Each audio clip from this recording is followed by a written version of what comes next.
여러분 안녕하십니까? 오늘 또 참으로 좋은 날입니다. 여러분 마음속에 하나님만 유일하신 신으로 섬기는 정열이 가득하게 되시기를 바랍니다. 저는 오늘 여러분과 함께 요한복음 5장 1절로 9절의 말씀을 가지고 베데스다의 질문이란 제목으로 은혜를 나누고자 합니다. 예루살렘 양문 곁에 베데스다라는 연못이 있었습니다. 베데스다는 은혜의 집이라는 뜻으로 이 연못에는 천사가 가끔 내려와 물을 움직이게 하는 신령한 곳이었습니다. 그런데 물이 움직일 때는 어떤 병자란지 그곳에 들어가 먼저 들어가기만 하면 다 치료되는 은혜가 나타났었습니다. 그러므로 많은 병자들이 연못 주변에 물이 동하기만을 기다렸습니다. 그리고 물이 움직이면 서로 먼저 들어가려고 아우성이었습니다. 그런데 그곳에 잘 거동할 수 없는 38년 된 병자가 있었습니다. 그는 물이 움직일 때마다 다른 병자들에게 늘 기회를 빼앗기곤 하였습니다. 어느 날 예수께서 이곳을 지나가시다가 38년 된 병자를 보고 단도직입적으로 이렇게 물으셨습니다. 내가 낫고자 하느냐? 이때 38년 된 병자는 그 참뜻을 알지 못했습니다. 그 질문을 하는 분이 예수님인 줄도 몰랐습니다. 그래서 그는 연못물이 동할 때 나를 물에 넣어주는 사람이 없습니다. 내가 가는 동안 다른 사람이 먼저 들어갑니다라고 원망조로 대답했습니다. 여러분 오늘 죄와 저주로 병든 우리에게 주님께서 내가 낫고자 하느냐고 물으실 때 우리는 38년 된 병자처럼 대답하시는 안 됩니다. 주님께서는 38년이 된 병자의 마음의 상태를 물으셨던 것입니다. 이러므로 주님께서 내가 낫고자 하느냐 물으시는 참뜻을 깨달아 주님께 올바른 대답을 함으로써 주님이 주시는 전능하신 치료의 능력을 체험해야 할 것입니다. 그러면 내가 낫고자 하냐는 주님의 질문은 무슨 뜻일까요? 거기에는 네 가지의 기쁜 뜻이 포함되어 있습니다. 첫째로 주님께서 내가 낫고자 하냐고 하신 뜻은 내가 정말 병에서 낫겠다는 결단을 내렸냐는 물음인 것입니다. 오늘 많은 사람들은 사업에 성공하겠다, 가정생활에 성공하겠다, 자신의 삶을 더 나은 차원으로 이끌어보겠다는 마음의 결단을 내리지 않고 있습니다. 주여 이 죄악에서 나를 놓아 주시옵소서 하고 부르시어 기도하지만 죄를 끊어버리겠다는 단호한 마음의 결단을 내리지 않고 있는 것입니다. 이 때문에 주님께서는 우리를 도와주실 수가 없는 것입니다. 주님께서는 바로 여러분 마음속의 단호한 결단을 요구하시고 필요로 하시는 것입니다. 예수님께서는 마태복음 16장 19절에 내가 땅에서 무엇이든지 매면 하늘에서도 매일 것이요 내가 땅에서 무엇이든지 풀면 하늘에서도 풀리라고 말씀하셨습니다. 사랑하는 성도 여러분, 우리들에게 정신적 자원이 없으면 이 세상을 승리롭게 살아갈 수가 없습니다. 그 정신적인 자원은 바로 마음속에 결단을 내리는 것입니다. 그러므로 주님께서 내가 낫고자 하느냐고 물으실 때 네, 저는 정말 낫기로 결심했습니다.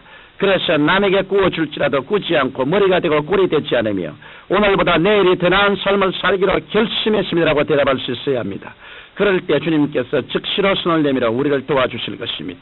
둘째로 내가 낫고자 하는 질문에는 내가 낫기를 실제로 뜨겁게 소원하는 질문이 포함되어 있습니다.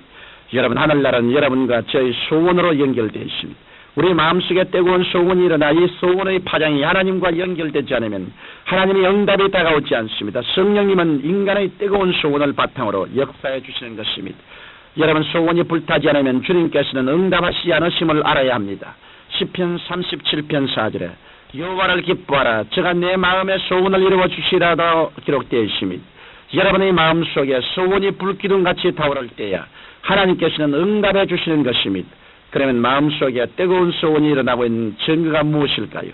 인간의 소원 중 가장 강력한 소원은 금식하고 철야하며 주님 나의 기도를 들어 주시옵소서라고 부르짖는 것입니다. 여러분 금식 기도를 통하여 뜨거운 소원을 주님께 아뢰는 후 내가 낫고자 하느냐 내가 낫기를 뜨겁게 소원하니라고 물으실 때 보시옵소서 간절한 소원이 있기 때문에 금식하며 부르시지 않사옵나이까라고 대답할 수 있어야 합니다. 그래야 할 때 주님께서는 내 믿음이 크도다 내 믿음대로 될지어다라고 하시며 기쁘게 붙들어 주실 것입니다. 셋째로 예수님께서 베데스다 연못가의 38년 된 병자에게 내가 낫고자 하느냐고 물으신 것은 내가 나를 한번 믿어보겠느냐고 물으신 것입니다. 오늘날도 주님께서는 여러분과 저를 향해 죄의 고통에서 낫고자 하느냐 질병에서 저주에서 절망에서 마음의 고통에서 벗어나고자 하냐고 물으시는데 이것은 내가 나를 한번 전적으로 믿어보겠느냐라는 질문인 것입니다. 그러면 우리는 어떻게 해야 그리스도를 전적으로 믿을 수 있을까요? 우리는 예수 그리스도의 사랑 때문에 그리스도를 온전히 믿을 수 있습니다. 우리가 지금까지 살아오면서 우리를 위해 대신 죽어준 사람이 있습니까? 나는 죄를 짓고 불의하고 추악하여 버림을 받아야 마땅한 늑마와 같은 인간인데 나의 죄와 불의와 추악을 자기 죄처럼 짊어지고 나의 죽을 자리에 대신 들어가서 나의 죄악을 하나님 앞에서 영원히 청사해 준 사람이 있습니까? 그러나 예수 그리스도께서는 저희 죄, 여러분의 죄를 모두 다 청산해 주시기 위해 십자가에 달리셔서 친히 피를 흘리시고 이 죽을 수밖에 없는 우리들을 영원히 이롭게 만들어 주신 분입니다.